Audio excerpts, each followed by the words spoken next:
Hello everyone, Shrimati मोहरी देवी Tapadia girls college की YouTube channel में आपका फिर से स्वागत है। हम हेपेटाइटिस बी के बारे में पढ़े थे और एचबीवी वायरस के बारे में पढ़े थे, that is hepatitis B virus.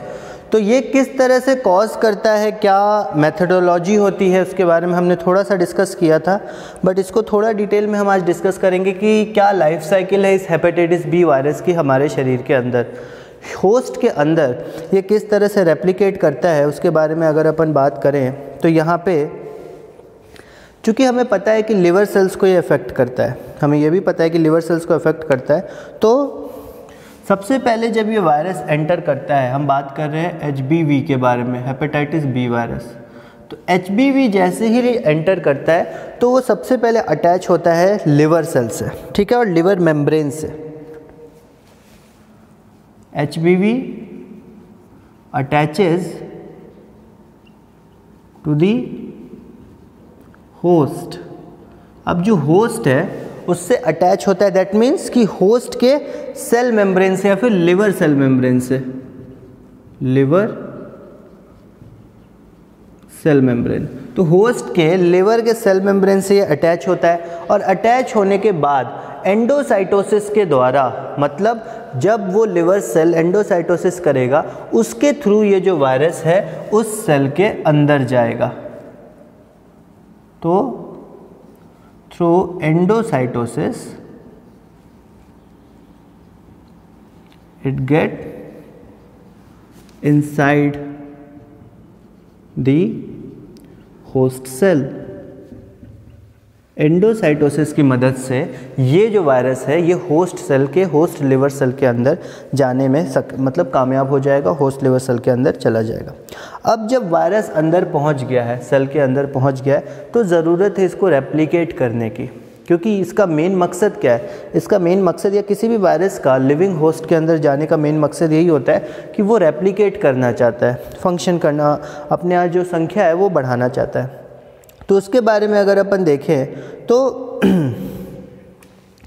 ये जो वायरस है उसके बाद जब होस्ट सेल में आ गया, तो होस्ट सेल में आने के बाद वायरस का आपको स्ट्रक्चर याद होगा कि उसके पास एक कैप्सिड थी जिसके अंदर इसका जेनेटिक मटेरियल जो है प्रेजेंट था और ऊपर एक लेयर थी लिपोप्रोटीन की, ठीक है।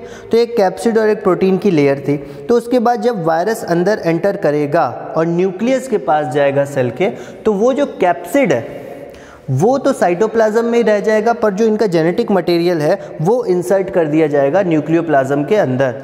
मतलब अब सेल, ह्यूमन सेल में तो आपको ये पता है ना कि न्यूक्लियस ऐसे ही नहीं, न्यूक्लियस के अंदर का जो लिक्विड रहता है वो क्या होता है, न्यूक्लियोप्लाज्म, क्योंकि न्यूक्लियर मेम्ब्रेन के अंदर जो लिक्विड रहता है सब न्यूक्लियोप्लाज्म, उसमें न्यूक्लियस रहता है, और न्यूक्लियर मेम्ब्रेन के बाहर जो लिक्विड रहता है वो साइटोप्लाज्म, क्योंकि सेल का मेम्ब्रेन। तो जो कैप्सिड है, जो कैप्सिड की लेयर थी वो रह जाएगी साइटोप्लाज्म में, पर जो जेनेटिक मटेरियल है, जो सर्कुलर जेनेटिक मटेरियल था, पार्शियली सर्कुलर जेनेटिक मटेरियल, वो चला जाएगा न्यूक्लियस के पास या फिर न्यूक्लियोप्लाज्म के अंदर, ठीक है।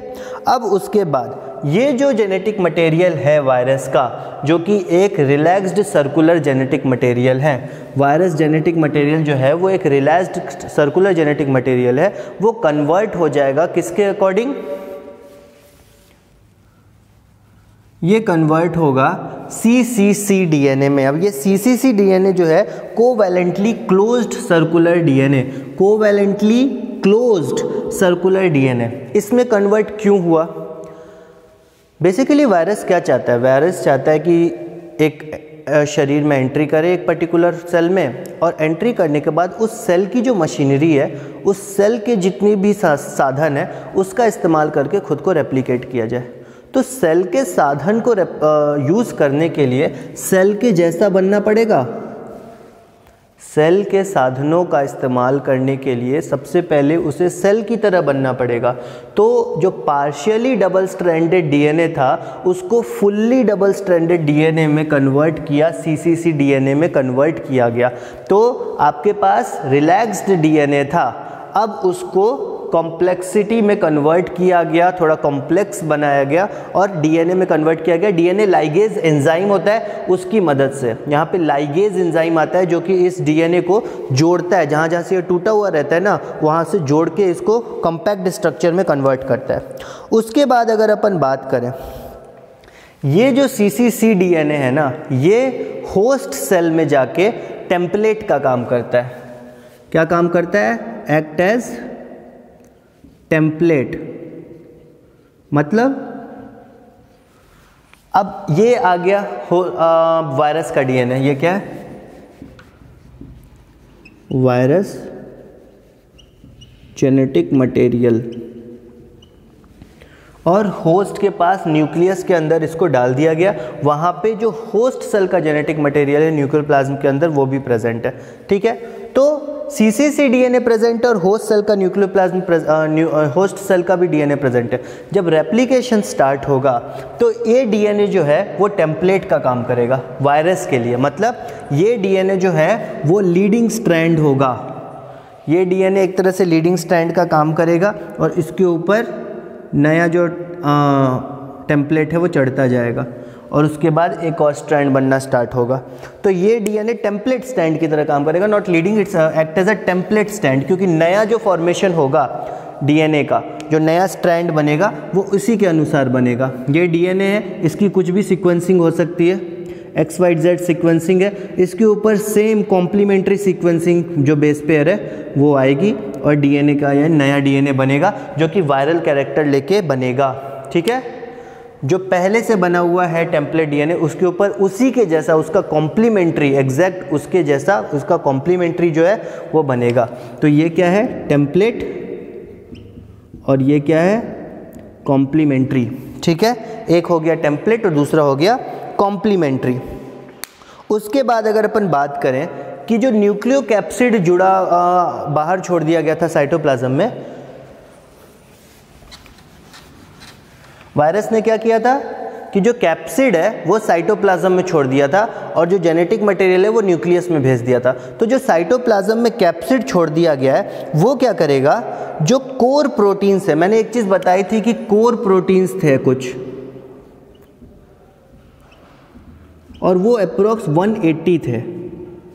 तो ये जो 180 कोर प्रोटीन्स हैं उसका मेडिटेशन या उसको बनाने का जो काम है वो बेसिकली यहाँ पे करेगा कौन?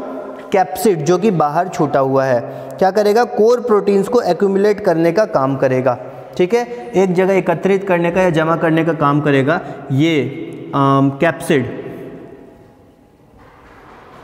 कैप्सिड बाहर छूटा हुआ था और वो कोर प्रोटीन्स जो चाहिए इस वायरस को बनाने के लिए उसको एक्यूमुलेट करने का, एकत्रित करने का काम करेगा ये साइटोप्लाज्म के अंदर।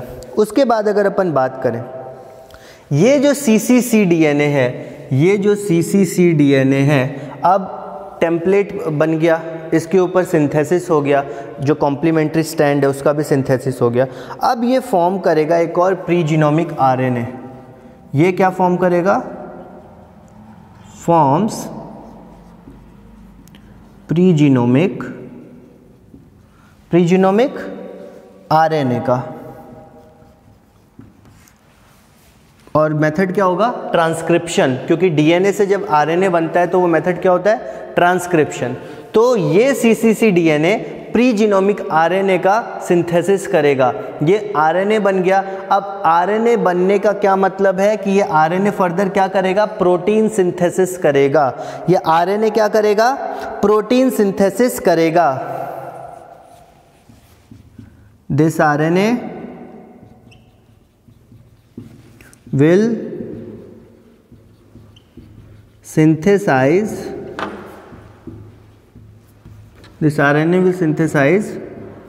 viral proteins through translation।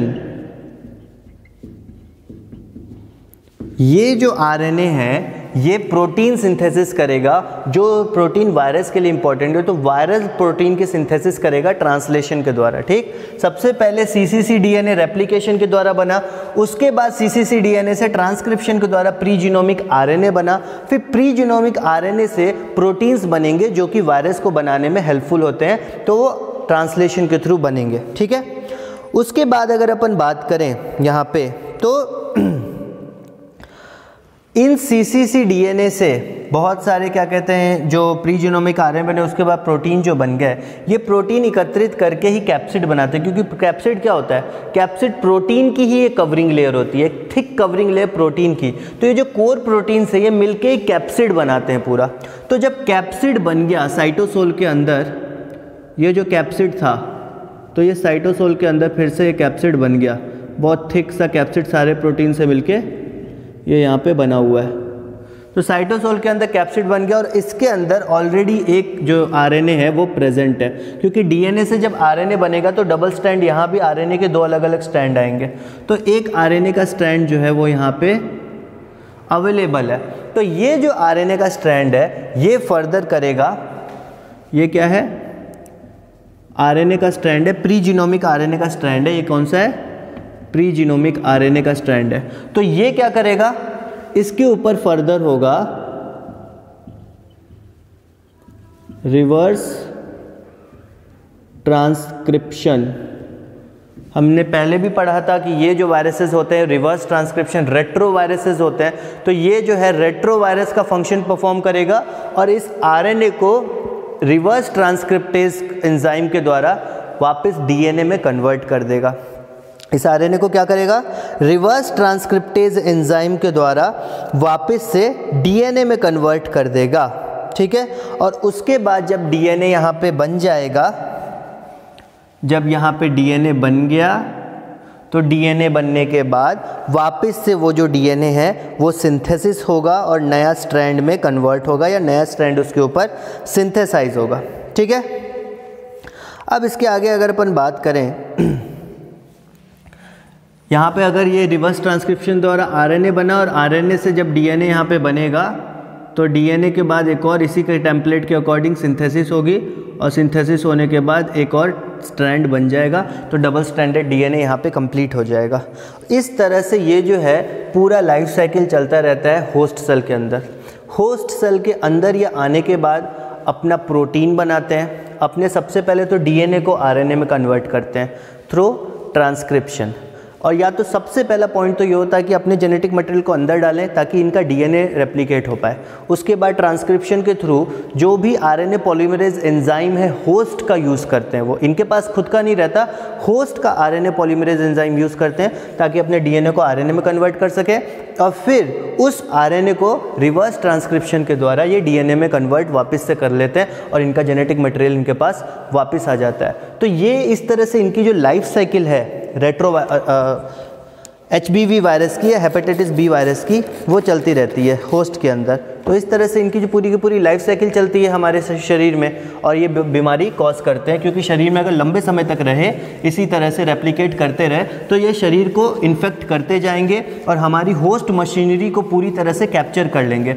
मतलब जिस तरह से इन्होंने हमारे होस्ट को या हमारे शरीर के सेल्स को यूज़ करके अपना काम कर लिया, उसी प्रकार से अगर ये ज़्यादा लंबे समय तक करेंगे तो हमारा जो सेल है वो अपने खुद के डीएनए को छोड़ के फिर इन्हीं का डीएनए बनाने लग जाएगा और कोई अपना फंक्शन परफॉर्म नहीं कर पाएगा, जिसका कारण से लिवर जो है पूरी तरह से डैमेज हो जाता है इस बीमारी के अंदर। ठीक है, अब हेपेटाइटिस बी लाइफ साइकिल के बाद एक पॉइंट और आता है कि डायग्नोज कैसे करना है इस वायरस को, मतलब पता कैसे लगाएंगे कि किसी व्यक्ति को यही बीमारी है या कोई और बीमारी है। तो कई प्रकार के ब्लड टेस्ट होते हैं, लिवर की बायोप्सी होती है और कुछ टेस्ट होते हैं कि जिससे हम पता लगा सकते हैं कि लिवर में डैमेज है या नहीं है। उसके अलावा जो ब्लड टेस्ट होते हैं उनमें कुछ डेन पार्टिकल्स, अब डेन पार्टिकल हम उन वायरल के वायरॉन्स को ही बोलते हैं, जो नए वायरस निकलते हैं उन्हीं को हम डेन पार्टिकल्स बोलते हैं। क्योंकि उन नए वायरॉन्स के ऊपर एक लेयर पाई जाती है, वो लेयर ही है जो होस्ट से अटैच होकर बीमारी कॉज करती है। तो ये जो डेन पार्टिकल हैं उनको आइडेंटिफाई हम करते हैं, जो सैंपल लेते हैं ब्लड का, उस ब्लड में डेन पार्टिकल्स आइडेंटिफाई किए जा सकते हैं। उसके बाद अगर अपन देखा जाए प्रिवेंशन या फिर ट्रीटमेंट के बारे में, अगर अपन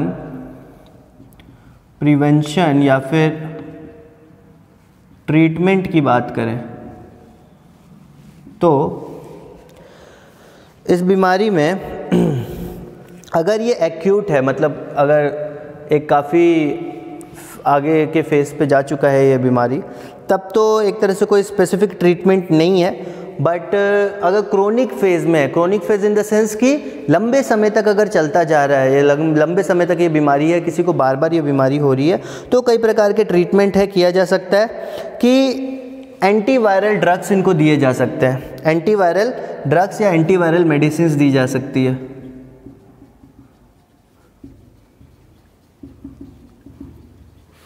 अगर क्रोनिक स्टेज है तो, मतलब वैसा स्टेज जब बीमारी बहुत लंबे समय तक चले या फिर किसी व्यक्ति में बार बार वो बीमारी आए, बार बार लक्षण है, तो एंटीवायरल मेडिसिन्स दी जा सकती हैं कई प्रकार की। इंटरफेरॉन्स दिए जा सकते हैं। इंटरफेरॉन्स वैसे प्रोटीन्स होते हैं बेसिकली, जो कि वायरस के रेप्लिकेशन को या वायरस की जो इफेक्टिवनेस है उसको कम करते हैं, रोकते हैं, ठीक है, और हमारे शरीर में जो इम्यून सेल्स है उनकी संख्या को बढ़ाते हैं। एंटीवायरल मेडिसिन्स की बात करें तो कुछ मेडिसिन्स हैं जैसे कि लैमिवुडीन है,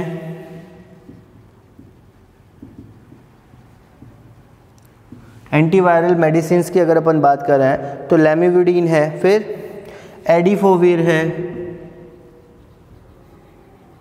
तो ऐसे कुछ एंटीवायरल मेडिसिन्स प्रेजेंट है, ड्रग्स प्रेजेंट है, जिसके कारण हम ट्रीट कर सकते हैं क्रोनिक स्टेज में इस वायरस को या दबा सकते हैं, इसका इफेक्टिवनेस कम कर सकते हैं। इंटरफेरॉन्स तो हो गए। उसके अलावा लिवर ट्रांसप्लांट एक ऑप्शन होता है। लिवर ट्रांसप्लांट भी एक ऑप्शन है कि अगर लिवर डैमेज हो चुका है, अगर एक लिवर इस हिसाब से डैमेज हो चुका है कि उसको ट्रांसप्लांट करने की नौबत आए, तो हेपेटाइटिस बी प्रिवेंट हो सकता है। लिवर ट्रांसप्लांटेशन, जहाँ तक लिवर इफेक्ट है उस एरिया को ट्रांसप्लांट कर दिया जाए तो इस इन्फेक्शन से बचा के जा सकता है। और अगर कुछ स्टेप्स लेने हों प्रिवेंशन के लिए, मतलब बीमारी ना हो किसी व्यक्ति में, ये तो सारे थे ट्रीटमेंट। अगर बीमारी हो गई तो क्या करना है। अगर बीमारी ना हुई हो और हम बचना चाहते हो कि आगे भी ये बीमारी ना हो, तो कुछ सेफ्टी मेजर्स जो कि रखना ज़रूरी है, जिसमें सबसे पहली चीज़ आती है कि सेक्सुअल कांटेक्ट जो हो वो सेफ़ हो पूरी तरह से। उसके अलावा बात आती है कि जो यूज़ किए हुए इंजेक्शंस या निडल्स हैं उनको दोबारा यूज़ ना किया जाए किसी व्यक्ति पे, या फिर सेम व्यक्ति पे भी बार बार एक ही निडल को यूज़ ना किया जाए। उसके बाद अपने रेज़र्स, अपने ब्रशेज़, अपने नीडल्स किसी और से शेयर ना करें। जो है वो जो ऐसे चीज़ें हैं जो उसमें आपका सलाइवा लगता है, जिस चीज़ में आपका ब्लड लग सकता है, उसको आप किसी और से शेयर ना करें या किसी और का भी आप यूज़ ना करें। और उसके अलावा बॉडी को इम्यून रखने के लिए या इम्यूनिटी बॉडी को प्रोवाइड करवाने के लिए इस डिज़ीज़ के प्रति जो वैक्सीन है उस वैक्सीन को लें, जो कि बॉडी को इस डिज़ीज़ के प्रति इम्यूनिटी प्रोवाइड करेगा और डिज़ीज़ होने की संभावना बहुत कम या फिर नहीं रहेगी। ठीक, तो ये सारे थे safety measures, precautions, treatments, life cycle, pathogenesis of hepatitis B virus, HBV virus. आज हमने ये टॉपिक और इस टॉपिक के साथ साथ ये यूनिट दोनों ख़त्म कर ली माइक्रोबायोलॉजी की। नेक्स्ट जो वीडियो होगा उसमें हम बायोटेक्नोलॉजी स्टार्ट करेंगे। बायोटेक्नोलॉजी का स्टार्टिंग फेज़ आपको माइक्रोबायोलॉजी से ज़्यादा डिफरेंट नहीं लगेगा, कुछ चीज़ें सेम लगेंगी, बट स्टिल इंटरेस्टिंग टॉपिक्स हैं। तो नेक्स्ट वीडियो से हम बायोटेक्नोलॉजी के जो अपना थर्ड यूनिट है वो उसको स्टार्ट करेंगे। सो आज का वीडियो हम यहाँ ओवर करते हैं। अगर ये पसंद आया हो तो इसको लाइक कीजिए, शेयर कीजिए और हमारे चैनल को सब्सक्राइब कीजिए। मिलते हैं नेक्स्ट वीडियो में नए टॉपिक के साथ। Thank you very much.